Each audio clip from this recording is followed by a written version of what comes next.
It probably is more complicated than that, but I think on the whole, probably there's been a shift from what we might call ideological control to what we might call, say, organizational control backed up by a greater degree of force.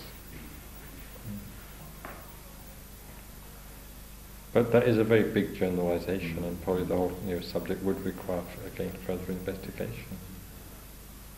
But there's no doubt that a type of control, what I've called ideological control or technique of control, existed in the Middle Ages and was operative to some extent, even though perhaps not wholly successfully, in a way that it is not seemingly operative now in the West, in Europe and America.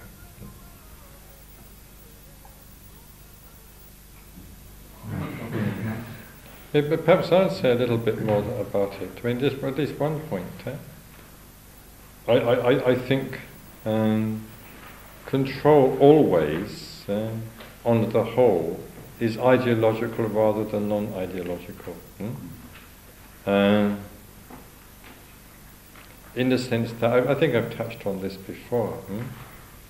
Let's say you've got, say, a law-abiding majority and a non-law-abiding minority. Yeah?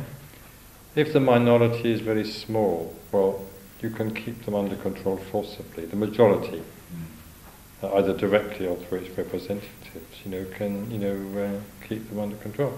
But how are you to control the majority? Who, after all, are of the same substance, the same flesh and blood and brain as the minority. You can only control the majority, as it were, by ideology, by a philosophy, by religion, by belief of some kind. So I think it's only a difference of degree as between now and the Middle Ages.